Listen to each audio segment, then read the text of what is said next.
The champion was not nearly so reluctant a week earlier to spell out his reasons in person. In Louisville, Kentucky, he spoke out loud and clear.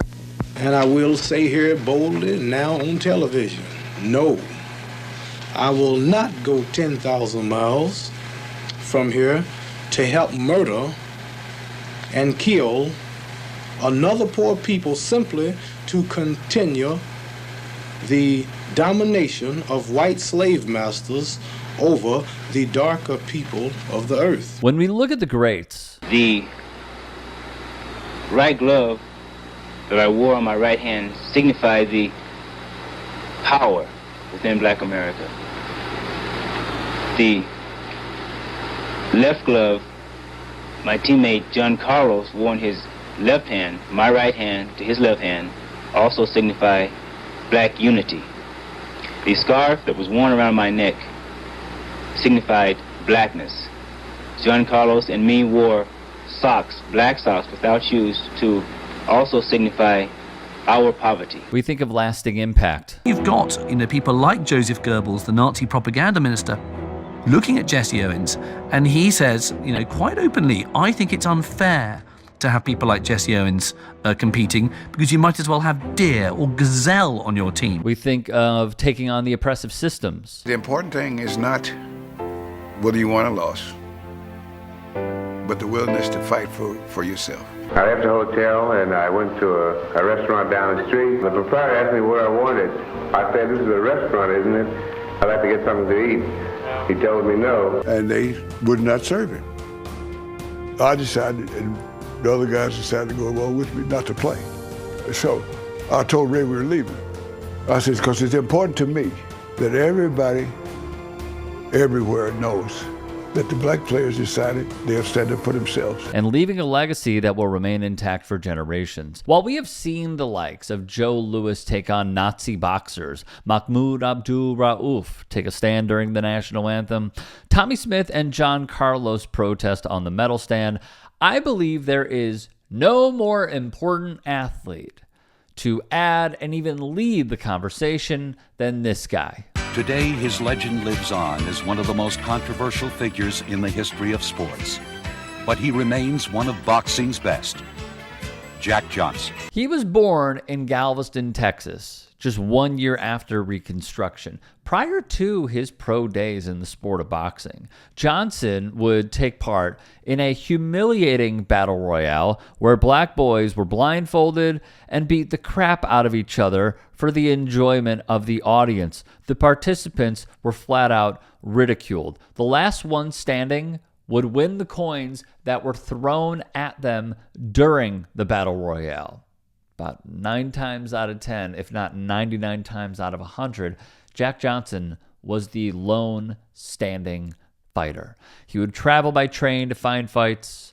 His first pro bout came in 1897. The times, of course, were very, very different, as we know of right now, especially in sports. After the Emancipation Proclamation, black folks at the turn of the 20th century were never truly free. Johnson used sport as his vehicle for freedom, pushing the limits at each turn and battling white supremacy. As society continued to remain segregated, so too were sports. White boxers did not face black boxers in the heavyweight division. Johnson would steamroll the competition against only black fighters and win what was called at the time in 1903, again, their title, the colored heavyweight title. John L. Sullivan, the heavyweight champion of the time, would refuse to fight a black opponent. Johnson developed his skills over the years, became more defensive of a fighter as well.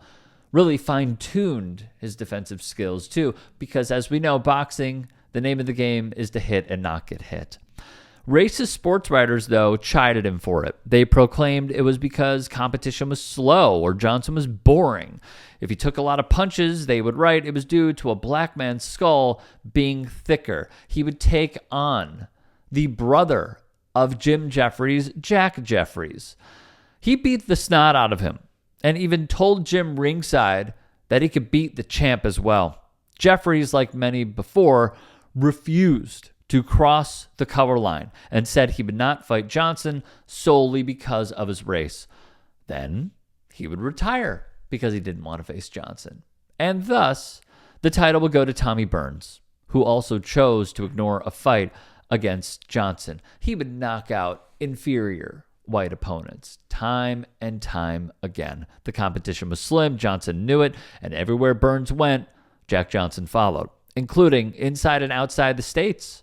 Burns would finally cave and demand $30,000, thinking, no way anyone's going to pay that. Not a chance in the world. Well, an Australian promoter put up the money. This was not just a fight. Jack Johnson had the opportunity to gain dignity for an entire race that was still living in the aftermath of the Civil War. December 26, 1908, Rush Cutter's Bay at 1 o'clock in the afternoon. By round 8, Johnson is having the time of his life. Johnson toyed with Burns throughout the fight. He withstood the racial abuse from the champion's corner, plus fans in the stands.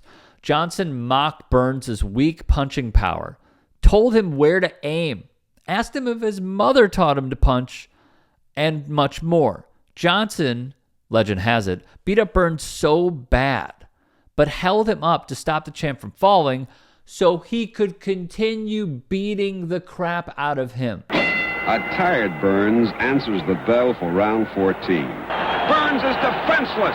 At this very moment, the police shut off the cameras and stopped the fight. The cameras would be cut off because Burns was showing that white supremacy was being threatened. Jack Johnson, of course, would be triumphant. He would defeat Tommy Burns in 1908. Then the goalposts moved. No, the naysayers would say. No, Tommy Burns isn't the real champion. You know who is? Jim Jeffries is the real champion. Jack Johnson can't possibly think that he's the best heavyweight in the world. He hasn't taken on the best heavyweight in the world. So what if he won the title? Jim Jeffries is the real heavyweight champion. Writer Jack London would even print, Jim Jeffries must now emerge from his alfalfa farm and remove that golden smile from Jack Johnson's face. Jeff, it's up to you. The white man must be rescued, close quote. Outside of boxing, Johnson slept with white women, drove fast cars, got a ton of speeding tickets too. And this was also at a time when lynchings were happening all around the country. Jack Johnson was a black man back when white people lynched Negroes on weekends. They would send him letters saying, you fighting a white man, and if you knock him out, we'll kill you. He said, just kill my black buggers, I'm gonna knock this white man cold. And the Ku Klux Klan would be burning them. They killed Negroes all over the country. When Jack Johnson wanted to fight, they had riots all over South America. Wasn't no black Muslims to defend him. Wasn't no NAACP in 1909. Wasn't no Rap Brown. Wasn't no MOVE. All these black groups. Wasn't no Angela Davis, no Hill Newton, no Malcolm X. He was by himself. He was one black man in the midst of all them rednecks would kill lynch Negroes every day. One by one, he would knock out damn near every opponent he faced, including Stanley Ketchel. Ketchel is down. Jeffries, who was 34 at the time, was called upon to not only come out of retirement, but beat Jack Johnson. He would be paid $100,000 for this fight. And thus he caved and got in shape. When preachers, though, and the like, wrote to California Governor James N. Gillette to cancel the fight, he did just that. Then Reno, Nevada stepped up. Jeffries would try every tactic under the sun to pull out the fight, claiming he never wanted to be in Nevada, the altitude, the crowds, etc. A complete sellout. The nation comes to a standstill as cameras grind away. The bell rings for round 15. A vicious uppercut and 3 stinging lefts. Jeffries goes down. Very quickly, if you can, become a paid channel member or go to Buy Me a Coffee to support this channel. Thank you. Johnson moves in, but Rickard waves him off. Slowly, Jeffries rises. Johnson unloads a thunderous left, and Jeffries goes through the rope. Johnson moves in to finish it.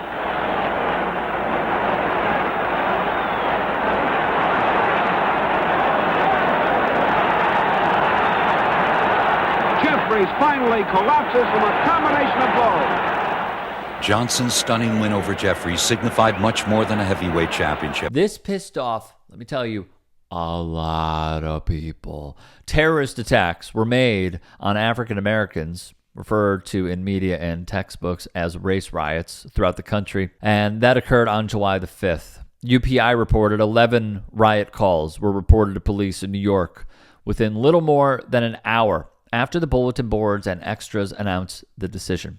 One black person was clubbed to death, and more than 100 were beaten up. Documentarian Ken Burns told CNN, "This was white on black race riots in every corner of the United States where groups of white people were unhappy Jeffries lost, and that they went into black neighborhoods to kill African Americans simply because of the color of their skin, simply because Jack Johnson was unforgivably black. In all, 20 people would be killed, all because a black man won." Even if the TV cameras were recording, by the way, various cities banned the airing of the fight from taking place. White supremacy once more felt its power slipping away and tried yet again to protect itself.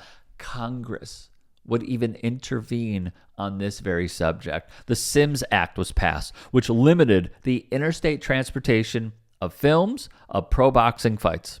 The law was drafted in reaction to the distribution of films of what was called the fight of the century, Johnson versus Jeffries, and then another fight on July 4th, 1912. Teddy Roosevelt even weighed in and agreed. Roosevelt embraced boxing, but ultimately denounced the Johnson-Jeffries fight and called to ban the exhibition of its pictures, printed law, NYU, EDU. For the record, once more, I know I brought up white supremacy, but that is really what this is all about. The NAACP tried to get Birth of a Nation banned, and the government said nothing. But they were very, very quick to ban the showing of Jack Johnson winning. Doesn't take a genius to understand how intentionally inept they are on so many levels. Teresa Runstedler, a scholar of African American history, whose research examines black popular culture with a particular focus on the intersection of race, gender, labor, and sport, would say Johnson's win over Jeffries ripped the veil off of the niceties that were used to cover up the violence of white supremacy. She'd continue. Johnson's rise to champion signified black possibilities at a moment when all of the regular channels of black success, whether it be trying to get a quality education or trying to make it in business or even just trying to be involved in politics, because there was so much widespread disenfranchisement, this was an example of a success that could not be disputed. In short, if they could not get him in the ring, plans were devised to basically get him outside of it. And there is more to this story. The National Museum of African American History and Culture reported his romantic involvements with white women, his defiance of societal norms, and his unapologetic demeanor all challenged deeply rooted racial prejudices and ignited intense racial animosity. Johnson's relationships with white women, a known prostitute named Belle Schreiber, who had accompanied him on a journey from Pittsburgh to Chicago, sparked considerable controversy. Then this would happen in 1912. And just incredible stuff here. Johnson faced arrest for violating the Mann Act, also known as the White Slave Traffic Act, which was a law aimed at combating sex trafficking. The charge was dubious. Authorities disapproved of a black dude holding the heavyweight title, a symbol that represented masculinity. His athletic prowess, dominance over white fighters, his refusal to abide by Jim Crow, and relationships with white women caught up with him. He married white women. You would get lynched for looking at a white woman in them days. That man married white women. I know I'm bad, but he was crazy. Nevertheless, he stood before an all-white jury who found him guilty, sentenced him to 1 year and 1 day in prison. However, rather than accepting it, he fled the country, and he went to Europe, South America, and Mexico. In 1920, he voluntarily surrendered to the authorities. He was incarcerated. Sadly, his life came to a tragic end in 1946 when he died in a car accident caused by reckless driving. From Yahoo, it had never been before used, as it was against Johnson, to go after an individual engaged in consensual and private romantic relationships, even ones that crisscrossed the country, as various white women had while traveling in Johnson's entourage. Counterfire concluded if segregation hadn't been enough of a problem before Johnson, essentially after in blocking black athletes' access to world heavyweight title fights, there was now a covert tactic of also reasserting it in micro policy in order to preserve a particular hierarchy of power and identities. That is exactly where we were at, and how this legacy of taking on white supremacy, of taking on the government, of seeing how they protect inferior white fighters, all to preserve that they are the master race, when really we are all people on the same planet, breathing the same air, is just remarkable. It really is. And I know that we will continue to go through the history of so many great athletes that have come before us and how they challenged the status quo. But if you are going to talk about athlete activism, if you are going to talk about an athlete who really used the time they had on earth to make changes and demand more from society, include Jack Johnson in that conversation.